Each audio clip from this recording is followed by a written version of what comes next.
ಚೈತ್ರಾ ಕುಂದಾಪುರ ಹಾಗೂ ರಜತ್ ಕಿಶನ್ ಅವರು ಈಗ ಬಾಯ್ಸ್ ವರ್ಸಸ್ ಗರ್ಲ್ಸ್ ಅನ್ನೋ ಒಂದು ಶೋನಲ್ಲಿ ಇಬ್ಬರು ಕೆಲಸ ಮಾಡ್ತಿದ್ದಾರೆ. ನಿಮಗೆಲ್ರಿಗೂ ಕೂಡ ಗೊತ್ತಿರುವಂತಹ ವಿಚಾರ. ಬಿಗ್ ಬಾಸ್ ಮನೆಯೊಳಗೆ ಇಬ್ಬರು ಕೂಡ ಅದ್ಭುತವಾಗಿ ಜಗಳಗಳನ್ನ ಆಡ್ತಿದ್ರು. ಪ್ರತಿಯೊಂದು ವಿಚಾರಕ್ಕೂ ರಜತ್ ಅವರು ಚೈತ್ರಾ ಅವರ ಕಾಲನ್ನು ಎಳೆಯುವಂಥ ಕೆಲಸಗಳನ್ನು ಮಾಡ್ತಾ ಇದ್ರು.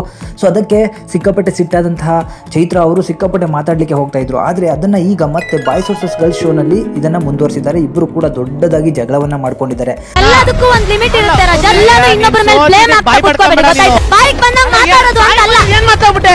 ಏನ್ ಬಿಟ್ಟು ಬಿಟ್ಟಿದ್ದೀನ ನಾನು? ತುಂಬಾ ಸಲ ಕೆಳಗೆ ಮಾತಾಡ್ತಾ ಇದ್ದಾರೆ. ಸೊ ಬಾಯ್ಸ್ ಅವರು ಹುಡುಗಿರಿಗೆ ಬಾಲನ್ನು ಬ್ಯಾಲೆನ್ಸ್ ಮಾಡೋದ್ರಲ್ಲಿ ಇಬ್ಬರನ್ನ ಆಯ್ಕೆ ಮಾಡಬೇಕಾಗುತ್ತೆ. ಅದರಲ್ಲಿ ಚೈತ್ರಾ ಅವರು ಕೂಡ ಒಬ್ಬರಾಗಿರ್ತಾರೆ.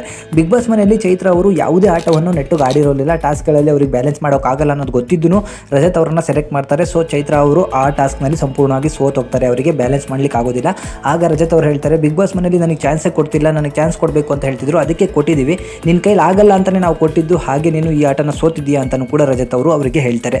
ಆಗ ಸಿಟ್ಟು ಬಂದಂತಹ ಚೈತ್ರಾ ಅವರಿಗೆ ಅಲ್ಲೇ ಇದ್ದಂತಹ ಮೈಕ್ಗಳನ್ನೆಲ್ಲನೂ ಕಿತ್ತು ಬಿಸಾಕಿ, ನನ್ನನ್ನು ಕೆಳಗೆ ಹಾಕಿ ಮಾತಾಡ್ತಿದ್ದೆ, ನಿನಗೇನು ಯೋಗ್ಯತೆ ಇದೆ, ನೀನು ಯಾರು ನನ್ನ ಮಾತಾಡ್ಸೋಕ್ಕೆ, ಇದು ಅತಿ ಆಯಿತು, ನಾನೇನು ಬಿಟ್ಟಿಗೆ ಬಿದ್ದಿದ್ದೀನ ಅಂತ ಹೇಳಿ ರಜತ್ ಅವರಿಗೆ ಮುಖಕ್ಕೆ ಹೊಡೆದಂತೆ ಚೈತ್ರಾ ಅವರು ಮಾತಾಡ್ತಾರೆ. ಸೊ ಬಾಯಿಗೆ ಬಂದಂಗೆ ಮಾತಾಡಬೇಡ ಅಂತ ಹೇಳಿ ಚೈತ್ರಾ ಅವರು ಹೇಳಿದಾಗ ರಜತ್ ಅವರು ಹೇಳ್ತಾರೆ, ಯಾವನಿಲ್ಲಿ ಬಾಯಿಗೆ ಬಂದೇ ಇರೋ ಮಾತಾಡ್ತಿರೋದು, ನಿನ್ನ ಕೈಲಿ ಆಗಲ್ಲ ಅಂತ ನಾನು ಹೇಳಿದ್ದು, ಇದ್ದುದನ್ನೇ ಹೇಳಿದರೆ ನಿನಗೆ ಯಾಕೆ ಉರಿತಿದೆ ಅಂತ ಹೇಳಿ ರಜತ್ ಅವರು ಚೈತ್ರಾ ಕುಂದಾಪುರ ಅವರಿಗೆ ಡೈರೆಕ್ಟಾಗಿ ಕೇಳಿದ್ದಾರೆ. ಸೊ ರಜತ್ ಹಾಗೂ ಚೈತ್ರಾ ಇಬ್ಬರು ಕೂಡ ಬಾಯ್ಸ್ ವರ್ಸಸ್ ಗರ್ಲ್ಸಲ್ಲೂ ಕೂಡ ಬಿಗ್ ಬಾಸ್ ಮನೆಯಲ್ಲಿ ಜಗಳ ಆಡುವಂತೆ ಇಬ್ಬರು ಕೂಡ ಫೈಟನ್ನು ಬಿದ್ದಿದ್ದಾರೆ.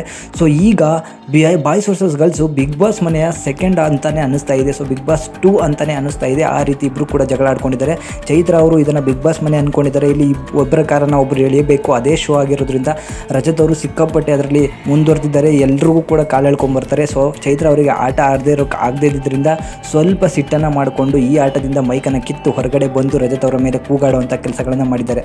ಸೊ ಆಟ ಅಂತ ಬಂದರೆ ಚೈತ್ರಾ ಅವರು 0 ಅನ್ನೋದು ಮತ್ತೊಮ್ಮೆ ಪ್ರೂವ್ ಆಗಿದೆ. ಸೊ ಈ ಶೋನ ಬಗ್ಗೆ ನಿಮಗೇನು ಅನಿಸುತ್ತೆ? ಹಾಗೂ ಈ ಶೋ ಈಗೀಗ ಮತ್ತೆ ಹಿಟ್ ಆಗುವಂಥ ಲೆವೆಲಿಗೆ ಬಂದಿದೆ. ಸೊ ಎಲ್ಲೋ ಒಂದು ಕಡೆ ಬಿದ್ದೋಗ್ತಿದ್ದು ಈಗ ರಜತ್ ಮತ್ತು ಚೈತ್ರಾ ಅವರ ಜಗಳದಿಂದ ಮತ್ತೆ ಈ ಶೋ ಮತ್ತೆ ಪಿಕಪ್ ಆಗುವಂಥ ಚಾನ್ಸಸ್ಗಳು ಎಲ್ಲ ಕಡೆಯೂ ಕಾಣಿಸ್ತಾ ಇದೆ. ಶೋ ಬಗ್ಗೆ ನಿಮಗೇನು ಅನ್ನಿಸ್ತಾ ಇದೆ ಅದನ್ನು ಕಮೆಂಟ್ ಮುಖಾಂತರ ನನಗೆ ತಿಳಿಸಿ.